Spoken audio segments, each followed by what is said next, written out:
Hello students, once again I am in front of you. Today our topic will be on these topics and you can say that modal verbs. आज हम इनके बारे में जानेंगे कि हम इनका यूज कहाँ करते हैं और मुझे पूरी उम्मीद है कि जो आपको मैंने लास्ट वीडियो में सिखाई थी आपने उसे अच्छी तरह पढ़ा होगा, क्योंकि जैसे जैसे आप कंटिन्यू पढ़ेंगे, हर चीज़ को रेगुलर पढ़ेंगे, तभी आपको सारी चीज़ें समझ में आएंगी। इसलिए हम एक बार फिर हम शुरुआत करते हैं अपने नए टॉपिक्स के ऊपर। देखो, मे का यूज कब करते हैं? मे का यूज हम रिक्वेस्ट, परमिशन और पॉसिबिलिटी के लिए करते हैं। वो कैसे होते हैं मैंने यहाँ पर हिंदी में भी लिखा हुआ है। आज्ञा, अनुमति और संभावना के लिए हम इसका यूज करते हैं। कुछ मैंने एग्जाम्पल लिखे हैं। ये मैं एग्जाम्पल इसलिए पहले लिख देता हूँ क्योंकि अगर मैं आपके सामने, कैमरे के सामने बिल्कुल अगर मैं वीडियो बनाते हुए लिखूँगा तो वीडियो हमारी ज़्यादा लंबी हो जाएगी और इतना टाइम नहीं होता है मेरे पास। इसलिए मैं पहले ही लिख देता हूँ ताकि आपका भी टाइम सेव हो जाए। क्या मैं इस पेन को ले सकता हूँ? मैंने आपको बताया था कि अगर क्या शुरू में आता है तो हम हेल्पिंग वर्ब को ही हम शुरू में लगा देते हैं। अब तक आपने इज एम आर को सीखा था, वॉज वर्ब को सीखा था, हैज हैव हैड को सीखा था। हम उसे शुरू में लगा रहे थे क्योंकि वो उसके यूज थे। आज हम मे का यूज सीख रहे हैं, इसलिए जो मे है यही हमारे लिए एक हेल्पिंग वर्ब, मॉडल वर्ब के रूप में काम करेगा, तो हम इसे शुरू में लगाएंगे। क्या मैं इस पेन को खरीद सकता हूँ? देखो, जिस सेंटेंस के लास्ट में सकता हूँ आएगा, ध्यान रखना वहाँ पर हम मे का यूज करेंगे। और अगर आप टेंस करते हैं, जो आप आने वाली नेक्स्ट वीडियो या हम नेक्स्ट वीडियोज़ में सीखेंगे, जो आपको सिखाई जाएगी कि ता आता है उसमें, ता कि मैं इस काम को करता हूँ, इसमें होगा मैं इस काम को कर सकता हूँ। तो इस चीज़ को आप ध्यान रखना, आगे भी मैं एक्सप्लेन करूँगा। मे आई टेक दिस पेन। मे हमने शुरू में इसलिए लगाया है क्योंकि हमारा क्या आया है शुरू में। आई मैं के लिए लगाया है। टेक एक मेन वर्ब होती है जिसका मतलब लेना होता है। और दिस पेन, इस पेन, तो इसके लिए हम दिस का यूज किया है। और पेन जो यहाँ लिखा हो इसका मतलब पेन है। नेक्स्ट है yes you may take this pen. हाँ, आप इस पेन को ले सकते हैं। देखो, सबसे पहला आपने आज्ञा मांगी, फिर उसने आपको परमिशन दे दी, हाँ भी आप पेन को ले लो। अब नेक्स्ट टॉपिक आता है पॉसिबिलिटी या संभावना बोलते हैं। आज बारिश हो सकती है। इट में रेन टुडे।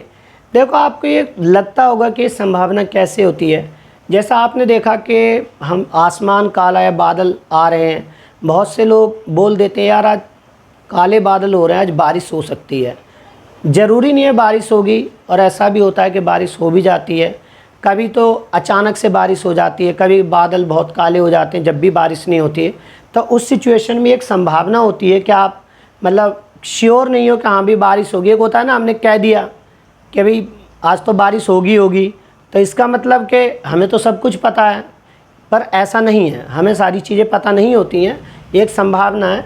इसलिए हमने यहाँ पर मे का यूज किया है। इट मे रेन टुडे, आज बारिश हो सकती है। देखो, नेक्स्ट सेंटेंस थोड़ा अलग है। वह घर पर हो सकता है। देखो, होता क्या है, यहाँ पर हमने मेन वर्ब लगाई है, एक हेल्पिंग वर्ब, मॉडल वर्ब के रूप में काम कर रहा है। यहाँ पर हमने मे के साथ बी लगाया है, कोई भी हमने मेन वर्ब नहीं लगाई है। एक्चुअली क्या है कि जो बी है, इस जो मैंने आपको is am are, was verb जो भी चीज़ें सिखाई थी वो इसके ही मतलब पार्ट्स होते हैं। तो जो नेक्स्ट हम आगे जब डिस्कस करेंगे इन चीज़ों के बारे में और एक्सप्लेन करेंगे, जब आपको अच्छी तरह समझ में आ जाएगा, ये सिंपल सेंटेंसेस आ जाएंगे आपके समझ में, तो मैं इनके बारे में और आगे डिस्कस एक्सप्लेन करूँगा ज़्यादा से ज़्यादा कि आपको समझ में आ जाए। पर अगर मैं अभी इसके बारे में जो बहुत ज़्यादा एक्सप्लेन करूँगा तो हो सकता है कि जो बहुत ही वीक बच्चे हैं, स्टूडेंट्स हैं जो इंग्लिश में, फिर वो ऐसे टाइम पे क्या करते हैं, वीडियो देखना पसंद नहीं करते, उन्हें लगता है यार कुछ समझ में नहीं आ रहा है। इसलिए मैं अभी आपको मतलब उस चीज़ के बारे में ज़्यादा डीपली नहीं ले जाऊंगा। तो अभी तो आप बस इतना ही समझो कि जितना आपके आराम से समझ में आ सकता है और आपका कॉन्फिडेंस लेवल बढ़ने लगे। Yes I can understand English. वह घर पर हो सकता है, ही मे बी एट होम। तो यहाँ पर हमने बी का जो यूज किया है वो होने के लिए किया है।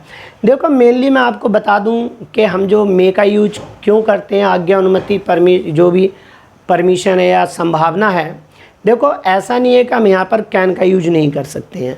अगर मान के चलो आप मुझसे पूछते हो can I take this pen, sure, correct है, रॉन्ग नहीं है। बट होता क्या है कि जो मे होता है ये एक पोलाइटनेस को शो करता है। मतलब जैसे सपोज करो आपके पापा खड़े हैं या आपके बड़े भाई हैं या कोई टीचर आपके सामने हैं और इधर आपका फ्रेंड है। अगर आप उससे कहते हो कि क्या मैं इस पेन को ले सकता हूँ अपने दोस्त से, कहते हो आपका दोस्त आपसे कहता है, तो वो वहाँ पर कैन का यूज कर सकता है और आप कोई मतलब ज़्यादा प्रॉब्लम नहीं होगी, क्योंकि वो दोस्त है। अगर वो आया उसने कहा भाई क्या मैं इस पेन को ले लूँ या ले सकता हूँ। कुछ फ्रेंड्स तो ऐसे भी होते हैं जो मतलब आपने हाँ बोला भी नहीं और सीधा पेन ले लिया, सीधा उठा लिया, मतलब हमने उन्हें परमिशन भी नहीं दी।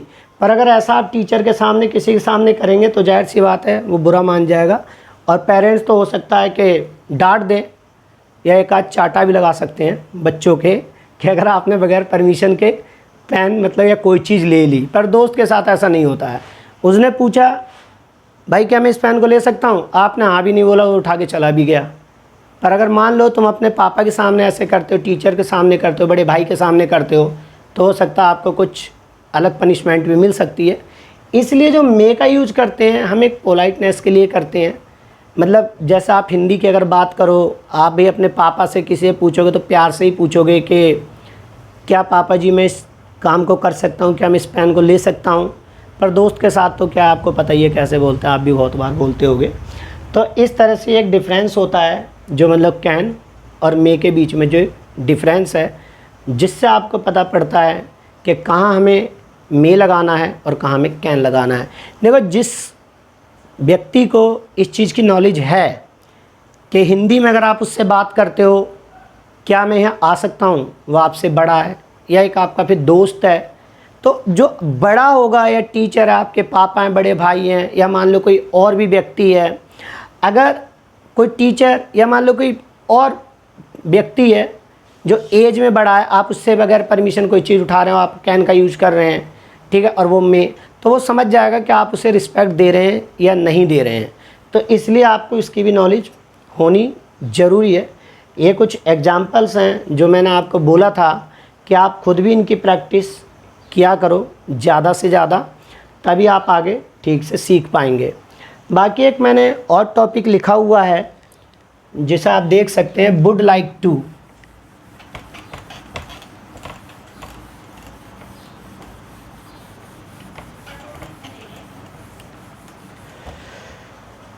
Next topic would like to, शायद टाइम की कमी है मेरे पास, अभी मुझे ऑफलाइन कोचिंग के लिए भी जाना होता है, इसलिए हम नेक्स्ट वीडियो में डिस्कस करेंगे। और प्लीज़ अगर आपको वीडियो अच्छी लग रही है तो आप लाइक शेयर करें। अगर कोई प्रॉब्लम है तो आप मुझे कमेंट कर सकते हैं और अपने दोस्तों को ज़रूर शेयर करें जो इंग्लिश सीखने के इच्छुक हैं।